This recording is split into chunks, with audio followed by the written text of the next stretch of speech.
Alright, welcome back to the channel, y'all. Jam Master Jay of Run DMC now is coming out in court like Jam Master Jay used to be involved in drugs. I don't know if this is a good thing, a bad thing, spoiling the legacy. I'm sure the members of Run DMC do not want the group to be seen as drug dealers or people who, but then again, that's history. Some people come from nothing and they did things to make ends meet. Kind of like Curtis Jackson, 50 Cent. He was out in the streets robbing people. He was out in the streets selling drugs. He got shot up. And look at him today. He's a mogul, right?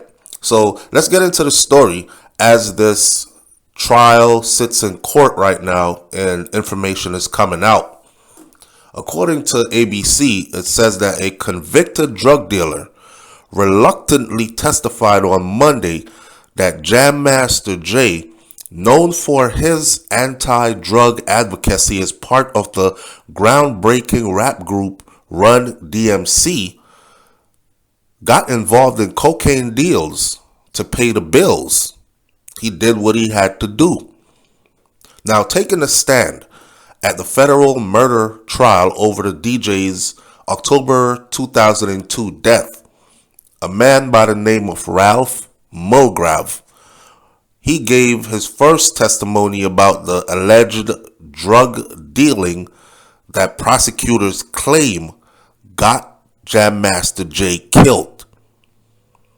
He was shot dead in his studio in front of his secretary, one of whom was crying in court on Monday as she recounted the attack and was telling a story on how it all went down. Mulgrave said that Jam Master Jay, who was born Jason Mizell, he would approach me every now and then, periodically, to sell some cocaine that he had acquired. Maybe a kilo here and there, not nothing too serious. A kilo here and there, not nothing too. A kilo is a lot of coke. He went on to say that Jam Master Jay wasn't no drug dealer though.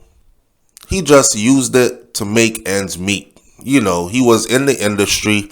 He had connections and he would come across a kilo or two every now and then, and he would flip a bird to make ends meet. The defendant, Mizell's godson, Carl Jordan Jr., this is Jam Master Jay's godson, and the DJ's childhood friend, Ronald Washington, they have pleaded not guilty to murder in a case that has offered answers to the long unsolved loss of hip-hop legend while airing questions about how his life went once the lights went dim. What was going on behind the scenes with him? See, sometimes you see people on the screen. That's not who they are in real life. That screen stuff, those movies, short films, as you would call them, like, your music videos, those are basically acting. What was he about in real life?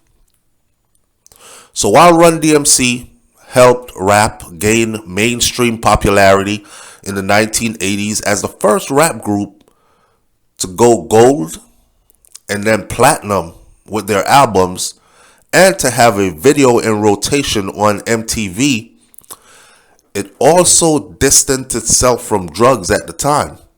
They were on the Say No to Drugs campaign. The trio delivered a message in rap with the 1987 hit, It's Tricky, with lyrics including people, offer coke, and lots of dope, but we just leave it alone. They even recorded an anti-drug public service announcement. So imagine doing all that. Say no to drugs, kids, as you're flipping a kilo or two. Drugs is bad for you. We just say no to it as you're flipping a kilo or two. But at the trial, though, back in the courtroom, prosecutors and some witnesses have depicted a rap star who became a cocaine middleman as his career slowed down and as the money started to run short. Speculations that he was killed over a drug dispute circulated as people were talking on social media for about a decade. But so did other theories.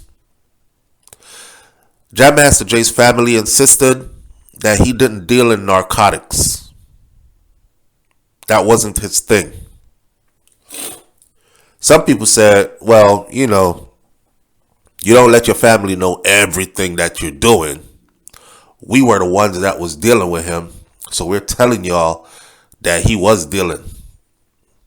He wasn't dealing every day 24/7 like it wasn't his 24-hour thing. He wasn't a drug dealer per se. But like he said, every now and then he'll come across a kilo or two and he would call us to flip it. Federal prosecutors have said that Jam Master Jay was arranging a very lucrative cocaine transaction when he was killed. They say that Jordan and Washington were going to be cut out because a dealer, now identified as Mulgrav, refused to work with Washington. And Mulgrav is the one that's testifying today, who said he wasn't no big dealer, but he would call me every now and then. He got a kilo or two to flip. Mulgrav told jurors that Jam Master Jay approached him on August of 2002, saying that he had a line on 10 or more kilos of cocaine. And he asked me to move it for him in Baltimore. Mulgrav lived in Baltimore at the time, and he acknowledged that he was running a cocaine distribution ring and he had about 25 workers under him. So 10 kilos come in, I'm the right man. I could move it for you. He wanted me to work with Tenard, and I told him no, Mulgrav said, using Washington's nickname, Tenard. They knew each other from growing up, and Mulgrav told jurors that he disliked Washington enough to want to shoot him when he appeared in Baltimore around that time. I didn't like the guy. Now, Mulgrav, he spent 12 years in a federal prison on a drug-related conviction before his 2013 release. He testified only after being arrested on a material witness warrant, a procedure that can be used to compel court appearances, and spend 7 days behind bars, said Gary Farrell, an attorney who was appointed to represent him.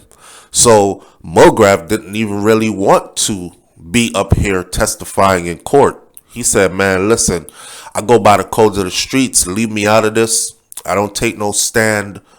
Well, they pulled some legal okie doke on him. Got him released in 2013. Got him jammed up again. After you done been in the pen for a decade and change, and they come get you again, you're like, oh man, your family is like, come on, don't go back, work with them, please, we need you home, kind of thing. So he was like, all right. So Mulgrav, he was like, nah, I'm not testifying on Friday. But then he made an appearance.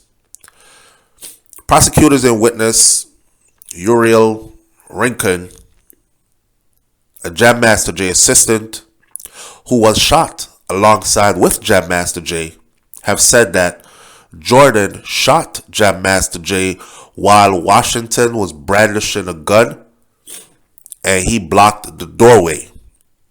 So we have an eyewitness who says who did the shooting of Jam Master Jay.